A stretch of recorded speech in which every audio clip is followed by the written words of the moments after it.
Good morning all of you. Welcome to sign education. तो आज हम डिस्कस करने वाले हैं 16 जनवरी के करंट अफेयर के बारे में। तो जितने भी इंपॉर्टेंट क्वेश्चन बन रहे हैं वो सारे के सारे इस वीडियो में हम डिस्कस करेंगे। तो क्लास इंपॉर्टेंट होने वाली है, तो शुरू से लेकर लास्ट तक जरूर देखना। और इस क्लास की जो पीडीएफ फाइल है वो आपको टेलीग्राम चैनल पे मिल जाएगी। तो जिसको पीडीएफ चाहिए वो टेलीग्राम चैनल ज्वाइन कर लेना, जिसकी लिंक इस वीडियो की डिस्क्रिप्शन में दे दी जाएगी। तो देखो, हमारे इंपॉर्टेंट क्वेश्चनों में सबसे पहला क्वेश्चन क्या है? भारतीय सेना दिवस कब मनाया जाता है? कौन से दिवस की बात हो रही है यहाँ पे? भारतीय सेना दिवस की। तो मेरे को ये बताओ, भारतीय सेना दिवस कब मनाया जाता है? तो आंसर क्या रहेगा? 15 जनवरी को। यानी ऑप्शन 2 यहाँ पे करेक्ट हो जाएगा। 15 जनवरी को भारतीय सेना दिवस मनाया जाता है। हर साल 15 जनवरी के दिन भारतीय सेना दिवस मनाया जाता है। भारतीय सेना दिवस 2024 भारतीय सेना के पहले कमांडर इन चीफ कौन थे? फील्ड मार्शल एम करियप्पा की 76वीं वर्षगांठ का जश्न मनाता है, जिन्होंने 1949 में पदभार संभाला था। 2024 में भारतीय सेना दिवस की थीम क्या थी? राष्ट्र की सेवा में। क्या थी? राष्ट्र की सेवा में। याद रखना, इसका मतलब क्या होता है? भारतीय सेना हमारे देश की सेवा और सुरक्षा के लिए हमेशा तैयार रहती है।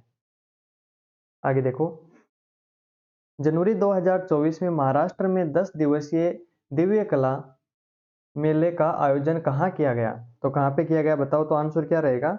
नागपुर। क्या रहेगा? नागपुर के अंदर।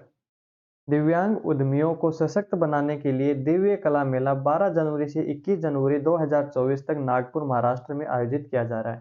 तो डेट याद रखना, 12 जनवरी से स्टार्ट हुआ है और कब तक चलेगा? 21 जनवरी तक। आगे देखो, सामाजिक न्याय एवं अधिकारिता मंत्रालय भारत सरकार का दिव्यांगजन सशक्तिकरण विभाग और एनडीएफडीसी की मदद से इसका आयोजन किया जा रहा है। तो ये भी याद रखना। अगला क्वेश्चन है, नरेंद्र मोदी के द्वारा आदिवासियों के उत्थान के लिए कौन सी योजना शुरू की गई थी? तो कौन सी योजना थी वो? पीएम जनमन, यानी ऑप्शन 2 यहाँ पे करेक्ट हो जाएगा। ये आदिवासियों के लिए स्पेशल योजना थी। यह योजना 15 नवंबर 2023 को जनजातीय गौरव दिवस के मौके पे शुरू की गई थी। इस इसके लिए सरकार ने 24,000 करोड़ रुपए का बजट तय किया था। इस स्कीम के अंतर्गत 9 मंत्रालय शामिल हैं। इस स्कीम के तहत गरीब और पिछड़ी बस्तियों को सुरक्षित आवास में बदला जाएगा। लाभार्थियों के लिए स्वच्छ पेयजल उपलब्ध करवाया जाएगा। गरीब जनजाति के लिए शिक्षा, बिजली, सड़क, स्वास्थ्य, पोषण, दूरसंचार कनेक्टिविटी के साथ रोजगार के अवसर भी दिए जाएंगे। और अभी हाल ही में ये सुर्खियों में क्यों है? क्योंकि इसकी पहली किस्त है वो अभी हाल ही में जारी की गई है। आगे देखो, हाल ही में एफसीआई ने अपना कौन सा स्थापना दिवस अभी मनाया है? तो वर्षगांठ कौन सी मनाई है? तो आंसर क्या हो जाएगा? 60वां, यानी ऑप्शन 3 यहाँ पे करेक्ट हो जाएगा। मेरे को ये बताओ, एफसीआई की फुल फॉर्म क्या होती है? तो क्या हो जाएगा? Food corporation of India. FCI ने अपनी 60वीं वर्षगांठ मनाई। केंद्रीय मंत्री पीयूष गोयल ने मानव विकास में एक उल्लेखनीय उपलब्धि के रूप में भारत की खाद्य आत्मनिर्भरता की प्रशंसा की। 14 जनवरी 2024 को पीयूष गोयल ने दुनिया के सबसे अधिक आबादी वाले देश के प्रत्येक नागरिक के लिए भूख को रोकने के लिए एफसीआई की महत्वपूर्ण भूमिका पर जोर दिया। आगे है, हाल ही में एम जे अकबर द्वारा किस पुस्तक का अनावरण किया गया? किसके द्वारा? एम जे अकबर के द्वारा। तो पुस्तक का क्या नाम हो जाएगा? गांधी ए लाइफ इन 3 कैंपेन्स। ऑप्शन 1 यहाँ पे करेक्ट हो जाएगा। प्रसिद्ध लेखक एम जे अकबर ने सह लेखक के नटवरसिंह के साथ गांधी ए लाइफ इन 3 कैंपेन्स नामक एक पुस्तक लॉन्च किया। पुस्तक का नाम याद रखना, क्या पता कहीं ना कहीं एग्जाम के अंदर डायरेक्ट क्वेश्चन का ये पुस्तक का नाम पूछा जाए कि गांधी ए लाइफ इन 3 कैंपेन्स, ये पुस्तक किसने लॉन्च किया, किसके द्वारा लिखी गई है? इस पुस्तक का अनावरण प्रधानमंत्री संग्रहालय और पुस्तकालय सोसाइटी के कार्यकारी परिषद के अध्यक्ष कौन है? नृपेंद्र मिश्रा द्वारा आयोजित एक महत्वपूर्ण कार्यक्रम में किया गया था। इस पुस्तक में महात्मा गांधी के जीवन और संघर्षों पर प्रकाश डाला गया है, जिसमें महत्वपूर्ण आंदोलन जैसे असहयोग आंदोलन, नमक सत्याग्रह और भारत छोड़ो आंदोलन आदि को समावेशित किया गया है। नेक्स्ट देखो, हाल ही में Spanish super cup football tournament का खिताब किसने जीता है? तो किसने जीता? तो आंसर क्या रहेगा? Real Madrid. ऑप्शन 3 यहाँ पे करेक्ट हो जाएगा। और किसको हरा के? तो आंसर रहेगा बार्सिलोना को। देखो, विनीसियस जूनियर की हैट्रिक की मदद से रियल मैड्रिड ने सऊदी अरब में खेले गए मैच में अपने चिर प्रतिद्वंदी बार्सिलोना को 4-1 से हराकर Spanish super cup football tournament का खिताब अपने नाम किया है। विनीसियस ने रविवार को खेले गए मैच में अपने तीनों गोल पहले हाफ में किए, जिससे रियल मैड्रिड 70 की अपनी पहली ट्रॉफी हासिल करने में सफल रहा। रियल मैड्रिड ने सुपर कप में 13वां खिताब जीता है। बार्सिलोना ने 14 बार यह ट्रॉफी जीती है। तो याद रखना, रियल मैड्रिड ने तो 13 बार या 13वीं बार, और बार्सिलोना ने अब तक 14 बार ये ट्रॉफी अपने नाम की है। नेक्स्ट देखो, हाल ही में विलियम लाई चिंगते को कहाँ के राष्ट्रपति के रूप में चुना गया है? तो कहाँ के चुना गया? तो आंसर क्या रहेगा? ताइवान के। ऑप्शन 3 यहाँ पे राइट हो जाएगा। एक अभूतपूर्व चुनाव में ताइवान के मतदाताओं ने डेमोक्रेटिक प्रोग्रेसिव पार्टी यानी डीपीपी के संप्रभुता समर्थक उम्मीदवार विलियम लाई चिंगते को अपने राष्ट्रपति के रूप में चुना है, जो चीन के लिए एक महत्वपूर्ण प्रस्थान है। वर्तमान उपाध्यक्ष लाई ने अपने रूढ़िवादी प्रतिद्वंदी केएमटी यानी कुओमिंतांग के हो यूईहे को 9 लाख से अधिक वोटों से हराकर डीपीपी के लिए लगातार तीसरी बार अभूतपूर्व कार्यकाल हासिल किया है। अब बात करते हैं ताइवान की। तो देखो, जिसे आधिकारिक तौर पर चीन गणराज्य के रूप में जाना जाता है, पूर्वी एशिया में स्थित एक द्वीप राष्ट्र है। राजधानी क्या हो जाएगी इसकी? ताइपे। जनसंख्या 23 मिलियन और आधिकारिक भाषा क्या है? मंदारिन। और मुद्रा है न्यू ताइवान डॉलर। और ताइवान जल संधि ताइवान को मुख्य भूमि चीन से अलग करती है। ताइवान में 168 द्वीप है, जिसका कुल 36,193 वर्ग किमी क्षेत्रफल है। तो ये देखो, ये ताइवान है, ये चाइना से कुछ दूरी पे स्थित है। नेक्स्ट है, महाराष्ट्र के किस पार्क को हाल ही में भारत के पहले डार्क स्काई पार्क की उपलब्धि हासिल की है? तो ये कौन सा पार्क है? पेंच टाइगर रिजर्व। ये पेंच टाइगर रिजर्व ये महाराष्ट्र और एमपी यानी मध्य प्रदेश दोनों में कंबाइंड रूप से फैला हुआ है। देखो, महाराष्ट्र में पेंच टाइगर रिजर्व यानी पीटीआर को रात के आकाश की सुरक्षा और प्रकाश को रोकने के लिए भारत के पहले डार्क स्काई पार्क और एशिया के 5वें ऐसे पार्क के रूप में चिन्हित किया गया है। पेंच टाइगर रिजर्व या पेंच राष्ट्रीय उद्यान भारत के प्रमुख बाघ अभयारण्यों में से एक है। तो ये भी इंपॉर्टेंट क्वेश्चन बन जाता है। और 2 राज्यों मध्य प्रदेश और महाराष्ट्र में फैला हुआ है। ठीक है, आगे देखो, डार्क स्काई प्रिजर्व एक ऐसा क्षेत्र है जो आमतौर पर एक पार्क या वेधशाला के आसपास होता है, जो कृत्रिम प्रकाश प्रदूषण को प्रतिबंधित करता है। डार्क स्काई आंदोलन का उद्देश्य क्या है? आमतौर पर खगोल विज्ञान को बढ़ावा देना। आगे देखो, हाल ही में कर्नाटक के मुख्यमंत्री द्वारा बेरोजगार युवाओं के लिए किस योजना का अनावरण किया गया? तो ये योजना कौन सी है? युवा निधि। कौन सी योजना है? युवा निधि। देखो, कर्नाटक के मुख्यमंत्री कौन है? सिद्धारमैया ने हाल ही में कांग्रेस पार्टी की 5वीं और अंतिम चुनावी गारंटी का अनावरण किया, जिसे युवा निधि योजना के नाम से जाना जाता है।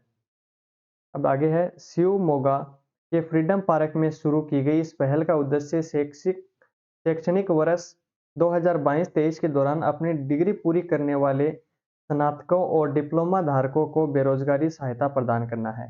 इस योजना के तहत सरकार उन डिग्री धारकों को प्रति माह 3,000 रुपये और डिप्लोमा धारकों को 1,500 रुपये प्रति माह प्रदान करने के लिए प्रतिबद्ध है, जो पिछले 6 महीनों में रोजगार सुरक्षित करने में असमर्थ हैं और उच्च अध्ययन नहीं कर रहे हैं। आगे है, हाल ही में किस मशहूर शायर का निधन हुआ है? तो किसका निधन हुआ हाल ही में? तो आंसर क्या रहेगा? मुनव्वर राणा का। ऑप्शन 2 यहाँ पे करेक्ट हो जाएगा। 26 नवंबर 1952 को जन्मे मुनव्वर राणा एक प्रशंसित भारतीय उर्दू कवि थे। उनकी कविता साहिदाबा के लिए उन्हें 2014 में साहित्य अकादमी पुरस्कार से सम्मानित किया गया था। उनकी काव्य शैली में हिंदी और अवधी का समावेश मिलता था। उनकी गजलें अक्सर मातृत्व के विषय पर केंद्रित होती थी। गले में कैंसर के कारण 71 वर्ष की आयु में उनका अभी निधन हो गया है। नेक्स्ट है, हाल ही में किस राज्य के मुख्यमंत्री ने 14 नई लाइब्रेरियों का उद्घाटन किया है? तो कहाँ पे किया है? तो आंसर क्या रहेगा? पंजाब के अंदर। पंजाब के मुख्यमंत्री कौन है? भगवत मान ने अपने विधानसभा हलका धुरी के गांव कांझला में बनी नई अत्याधुनिक सुविधाओं से लैस लाइब्रेरी का उद्घाटन किया है। मुख्यमंत्री ने इस लाइब्रेरी का उद्घाटन करके जिले की कुल 14 ग्रामीण लाइब्रेरी आरंभ की है। यह लाइब्रेरी आधुनिक सुविधाओं से लैस है। वह यहाँ पाठकों के बैठने के लिए उचित व्यवस्था बनाई गई है। अगला है, हाल ही में भारत का पहला केंद्र वित्त पोषित गाय अभयारण्य कहाँ बनाया जाएगा? तो आंसर क्या हो जाएगा? कहाँ पे बनाया जाएगा? तो मुजफ्फरनगर में।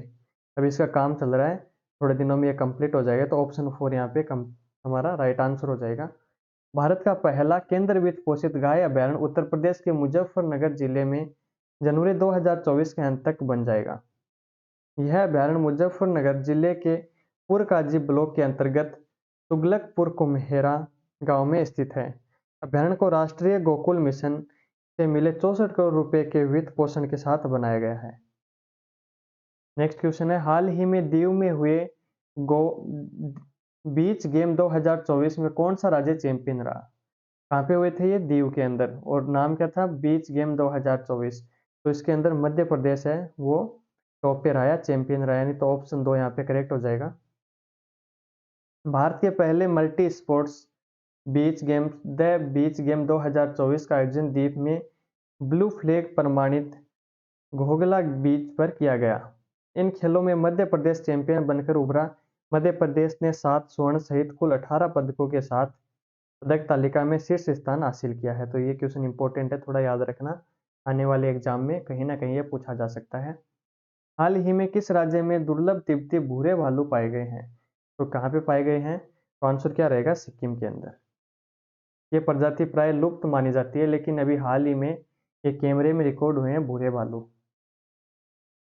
अगला क्वेश्चन है, हाल ही में ब्रिटेन के प्रधानमंत्री ऋषि सुनक ने किस देश को 2.5 अरब पाउंड की सैन्य सहायता देने की घोषणा की है?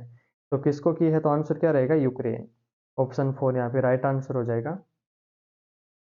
ब्रिटेन के प्रधानमंत्री ऋषि सुनक ने यूक्रेन का दौरा कर यूक्रेन को 2.5 अरब पाउंड की सैन्य सहायता प्रदान करने की घोषणा की है। ऋषि सुनक ने राष्ट्रपति वोलोदोमिर जेलेंस्की से मुलाकात की और सुरक्षा सहयोग संबंधी एक समझौते पर हस्ताक्षर किए हैं। इस समझौते के अनुसार यूक्रेन पर रूस का हमला फिर से होने की स्थिति में ब्रिटेन यूक्रेन को आत्मरक्षा के लिए तुरंत सहायता देगा।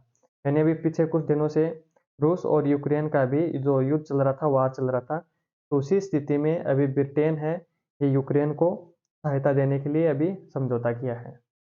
नेक्स्ट क्वेश्चन है, किस राज्य में फसल कटाई उत्सव माघ बिहू मनाया जा रहा है? तो ये कहाँ पे मनाया जा रहा है? तो बिहू कहाँ का है? असम का।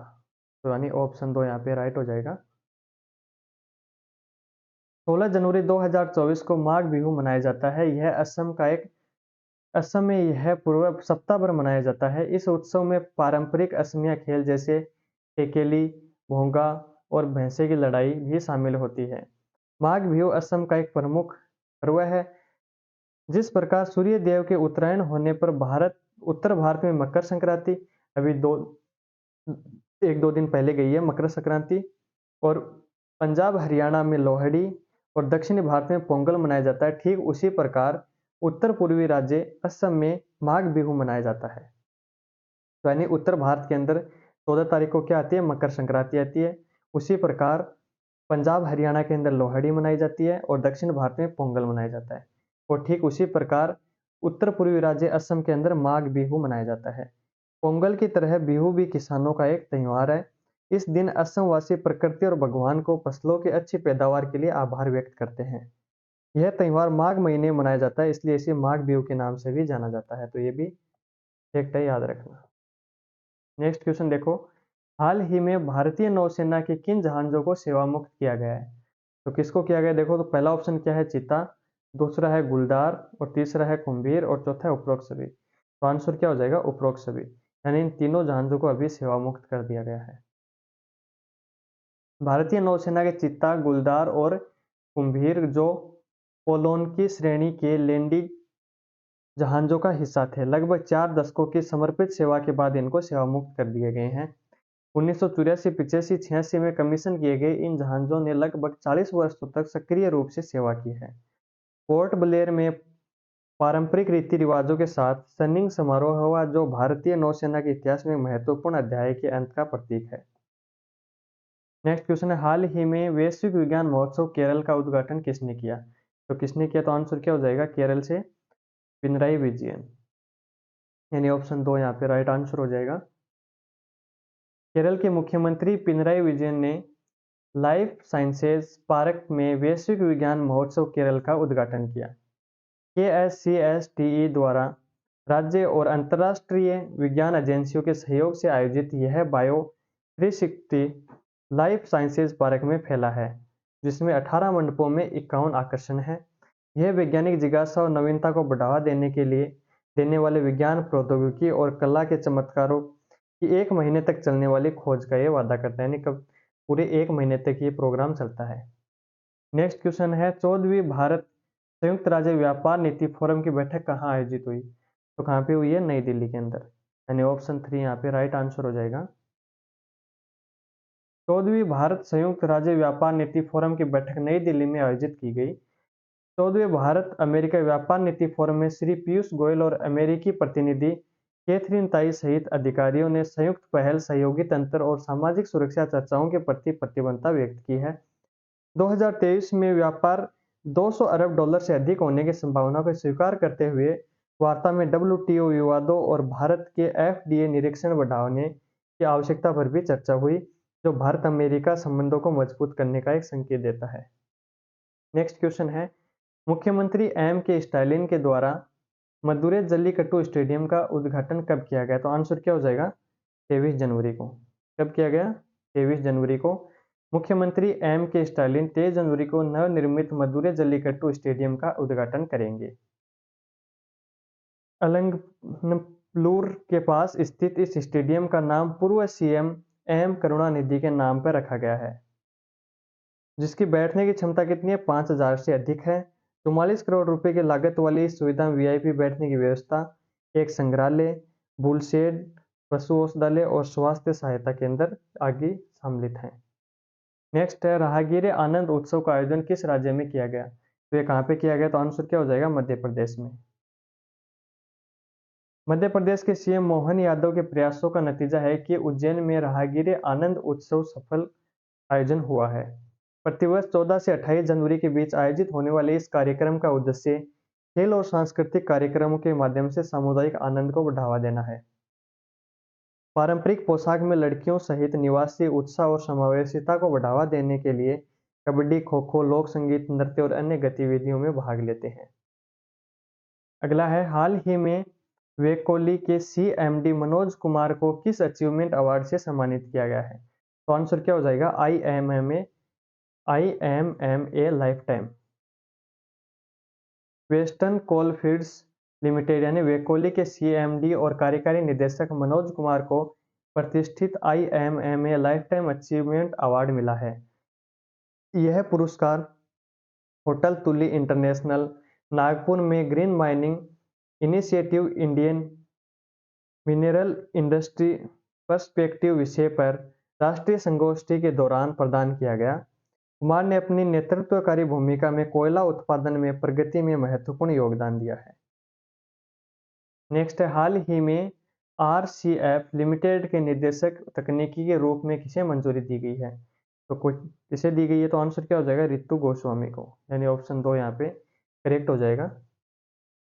केंद्र सरकार ने राष्ट्रीय chemical and fertiliser RCF limited के निर्देशक तकनीकी के रूप में रितु गोस्वामी को मंजूरी दे दी है।